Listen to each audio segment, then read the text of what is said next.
पूर्व केंद्रीय मंत्री चौधरी वीरेंद्र सिंह का बड़ा बयान। हरियाणा में भाजपा को गठबंधन की नहीं है जरूरत। 2 अक्टूबर को नई पार्टी बनाने के सवाल पर बचते हुए नजर आए चौधरी वीरेंद्र सिंह ने कहा, 2 अक्टूबर को ही पता चलेगा। उचाना हॉट सीट पर दोबारा से चुनाव लड़ने के मुद्दे पर कहा कि मेरा परिवार पुराने समय से सीट पर चुनाव लड़ता रहा है और मैं भी लड़ूंगा। जननायक जनता पार्टी पर निशाना साधते हुए कहा कि उनके पास अपना कोई वोट बैंक नहीं है। पूर्व केंद्रीय मंत्री चौधरी वीरेंद्र सिंह कुरुक्षेत्र की यादव धर्मशाला में पहुंचे, जहां पर उनका फूल मालाओं के साथ स्वागत किया गया। पत्रकारों से बातचीत करते हुए चौधरी वीरेंद्र सिंह ने कहा कि हरियाणा में भारतीय जनता पार्टी को किसी के संगठन की जरूरत नहीं है। अगर बीजेपी सोचती है कि एनडीए को मजबूत करने से उनका फायदा होगा तो ये उन्हें उचित नहीं लगता। वहीं उन्होंने उचाना से चुनाव लड़ने पर इच्छा जाहिर करते हुए कहा कि उनका परिवार पुराने समय से उचाना में चुनाव लड़ते आया है और कई बार जीत भी दर्ज की। अगर बात जेजेपी की आए तो आज जेजेपी के पास खुद का कोई वोट बैंक नहीं है। वहीं वन नेशन वन चुनाव पर बोलते हुए चौधरी वीरेंद्र सिंह ने मिलीजुली प्रतिक्रिया दी। उन्होंने कहा कि पूर्व राष्ट्रपति की देखरेख में कमेटी गठित की गई है जो सभी दलों की है। आम जनता से मिले सुझाव के बाद कोई निर्णय लेगी। जब उनसे पूछा गया कि क्या 2 अक्टूबर की रैली में वे एक अलग दल का ऐलान करेंगे तो उन्होंने इस पर बोलते हुए कहा कि ये उसी दिन पता चलेगा, अभी वे इस बारे में कुछ नहीं कह सकते। वन नेशन वन इलेक्शन के मुद्दे पर पूर्व केंद्रीय मंत्री चौधरी वीरेंद्र सिंह ने मिलीजुली प्रतिक्रिया कहा कि पूर्व राष्ट्रपति रामनाथ कोविंद के बनाई गई कमेटी है। कमेटी इसलिए सभी दलों की राय के बाद लिया जाएगा कोई बड़ा फैसला। आपके सवाल यही होंगे जी, आप तो बीजेपी में हो, आपने कह दिया 30 आदमी है। हाँ, आपके यही सवाल हैं। नहीं, मैं पहले ही बता दूं ना। हाँ, लेकिन आप ये मान के चलो कि ये जो प्रयास है ये संकुचित राजनीति या राजनीतिक दलों की सोच से थोड़ा सा ऊपर है। इसलिए अगर उसी बात पे ज़्यादा आप जोर दो पूछने पे तो मेरे को भी संतुष्टि होगी। उचाना सीट इतनी हॉट सीट बन गई है और वहाँ से कभी आप कहते हैं लड़ेंगे, कभी आपकी वाइफ दुष्यंत दावा ठोकता है मैं लड़ूंगा। क्या खास उचाना आप तो? देखो, उचाना सीट पहले कोई उचाना सीट नहीं थी। 1977 में जब परिसीमन हुआ तब एक नई सीट उभर के आई थी और 77 से लेके और ये 2019 के इलेक्शन में मैं 5 बार तो मैं विधायक रहा हूँ और 1 बार मेरी धर्मपत्नी रही है और 5 विधायक और भी रहे हैं। तो ओम प्रकाश चौटाला जी जो बड़े सीनियर पॉलिटिशियन हैं वो भी रहे हैं और अब डिप्टी चीफ मिनिस्टर भी हैं दुष्यंत जी। और एक हमारी पार्टी में जब कांग्रेस में मैं था तो मैं जब पार्लियामेंट चला गया 84 में तो सूबे सिंह पूनिया जी थे, वो बने और देशराज नंबरदार जी थे जो 5 बार मेरे खिलाफ लड़े। 1 बार मैं नहीं लड़ा तब जीते, नहीं 5 बार हारे। तो मतलब कहने का ये है कि आप गठबंधन की बात से इसको जोड़ो और मेरा ये मानना है कि गठबंधन का मैं विरोध करता हूँ, खुल के करता हूँ, किसी से छिपा के नहीं करता। और इसलिए करता हूँ कि गठबंधन हमारा जो था बीजेपी का और जेजेपी का, वो 5 साल सुचारू और एक स्टेबल गवर्नमेंट देने का था क्योंकि बीजेपी को बहुमत नहीं मिला था। 10 आदमियों की पार्टी थी। इस पार्टी के साथ मिलके इस पार्टी के साथ चुनाव लड़ने का गठबंधन हमारा नहीं था बल्कि राज चलाने का था ताकि बीच में सरकार टूटे ना, नया चुनाव ना हो। और अब मेरा ये कहना है कि चुनावी गठबंधन की इनसे कोई ज़रूरत नहीं है। बीजेपी अगर अब भी ये समझती है कि 10 साल सत्ता में रहने के बाद उनको ये इतनी मजबूती नहीं मिली तो फिर कहीं ना कहीं हमारी सोच में कमी है। मैं उनको यही बता रहा हूँ कि भैया मैं 52 साल से इस धंधे में हूँ राजनीति के। मैं समझता हूँ कि बीजेपी ठीक है, एक समय था 2014 से पहले 2 MLA 4 MLA 6 MLA 10 बन लिए, लेकिन अब बीजेपी एक सशक्त पार्टी है। हरियाणा भर में उन्होंने अपना संगठन बनाया है और उनको किसी के सहारे की ज़रूरत नहीं। और सहारा भी उनका ले रहे जिनकी अपनी वोट नहीं रही अब, क्योंकि बीजेपी से मिलके जो उनको वोट देने वाले थे कि बीजेपी को हराना है, अब वो उनके ही वोटर नहीं रह के उन्होंने तो हमारे को धोखा दे दिया, बीजेपी को क्या दिलवाएंगे। तो इसलिए मैं स्पष्ट रूप से ये कहता हूँ कि गठबंधन का कोई सवाल नहीं उठता, कोई औचित्य नहीं है, कोई न्याय संगत बात नहीं है। और फिर भी अगर एनडीए के नाम से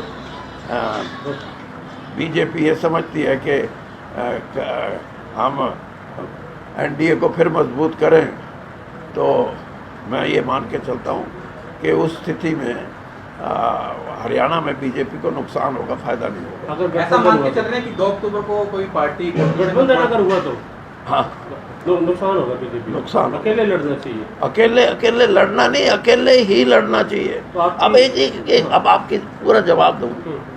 जब 10 की 10 पार्लियामेंट सीट जीतते हैं और हर सीट पे 3 लाख से ज़्यादा का मार्जिन है, 1 करोड़ तक की सीट को छोड़ के, तो कहाँ पे बीजेपी में कमज़ोरी है? कमज़ोरी सिर्फ इस बात की है कि कहीं ना कहीं हमारी रणनीति में कमज़ोरी थी। रणनीति ये थी, वो क्या एक यात्रा चलाई थी ना, क्या नाम था? वो जन आशीर्वाद। उसमें 20-20 कैंडिडेट खड़े हो गए, टिकट तो एक को मिलनी थी, 19 ले गया, इसको ठोको। तो ये बातें हैं। और आज वो स्थिति नहीं है। मैं कहता हूँ कि आज बीजेपी को हरियाणा में जो 10 की 10 पार्लियामेंट सीटें लड़ें और 90 की 90 असेंबली की सीट लड़ें, कोई ज़रूरत नहीं है किसी से समझौता करने की। चौधरी साहब, ऐसी चर्चा है राजनीतिक गलियारों की 2 अक्टूबर को आप नई पार्टी बना के उसका ऐलान भी कर सकते हैं, क्या आपको सच चाहिए? देखिए, ये तो 2 अक्टूबर को ही पूछना आप। एक वन नेशन वन इलेक्शन की जो बात हो रही है, हाँ। क्या मानते हैं कि ये होना चाहिए या? देखिए, मेरे इसमें बड़ा स्पष्ट राय ये है कि 140 करोड़ का देश, 29 जिसमें प्रांत और अनेक भाषाएं, अनेक हमारे संस्कार, हमारी संस्कृति में विभिन्नता, हमारे कोई दुनिया का ऐसा धर्म नहीं जो इस देश में नहीं हो, कोई दुनिया की ऐसी कोई जाति नहीं जो इस देश में ना हो। तो ऐसे देश में जब भी हमारे संविधान निर्माताओं ने ये फैसला किया कि राज्यों को महत्वपूर्ण भूमिका अदा करने का अधिकार होना चाहिए, क्योंकि विभिन्नताओं का देश है और विभिन्नता में एकता कैसे बने, वो राज्यों को जब हम कोई अधिकार देंगे तभी संभव है। तो एक देश और एक चुनाव, इससे कहीं मेल नहीं खाता। और दूसरी बात ये भी है कि संघात्मक ढांचा, federal structure of our constitution is the most important factor, उसको you can't just set aside. दूसरी बात ये है कि कई चीज़ों का इसमें फ़ायदा है। एक तो खर्चे से बचेंगे, कैंडिडेट भी बचेंगे, पार्टियां भी बचेंगी और देश का एक्सचेकर भी बचेगा।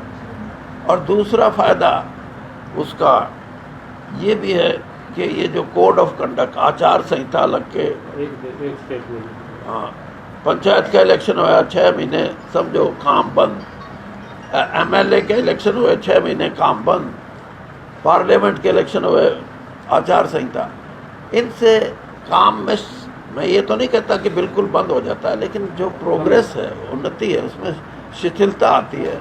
और ये किसी भी प्रोग्रेसिव वेंचर के लिए, देश के लिए रुकावट है। और इसकी मैं एक सबसे बड़ी मिसाल आपको देता हूँ कि 1989 से लेकर 2014 तक इस देश में 24-25 साल पार्लियामेंट, क्या बोलते हैं उसको, जो मेजॉरिटी ना हो,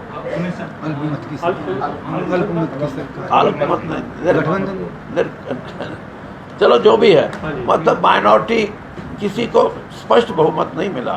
और स्पष्ट बहुमत ना मिलने से बहुत सी ऐसी समस्याएं पैदा हुई, सरकारें चली, लेकिन एक एमपी की पार्टी भी ये कहती थी मेरे से सपोर्ट लेनी है तो मेरे को मंत्री बनाओ। और फिर ये भी कहते, मंत्री बनने के बाद ये भी कहता था कि मेरे को लॉ मिनिस्टर बनाना है, दूसरा मैंने। तो ये कहीं ना कहीं ये एक पार्लियामेंट्री डेमोक्रेसी का ब्रांच हैं जिसको हमारे को प्लग करना चाहिए। और इसीलिए मैं ये कह रहा हूँ कि जो ये चुनाव की पद्धति है, इसमें आप ये मान के चलें और आप ये सवाल मेरे से ना पूछें।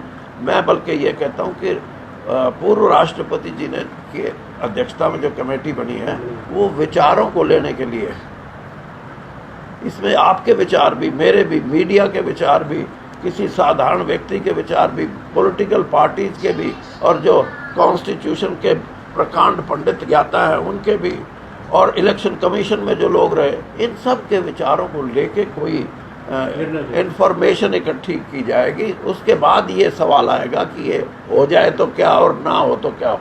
मगर जो कांग्रेस के नेता है अधीर रंजन चौधरी, वो छोड़ चुके हैं, एक गाती लेटर लिख दिया उन्होंने अमित शाह जी को, मैं इस कमेटी में नहीं रहना चाहता। अमित शाह जी को लिखा? हाँ, अमित शाह जी को लिखा। तो पता नहीं, खैर हाँ ठीक है, उनका रवैया ये है, तो वो यानी अगर कमेटी में नहीं है तो इसका मतलब कमेटी बनने के लिए वो उनकी सहमति नहीं।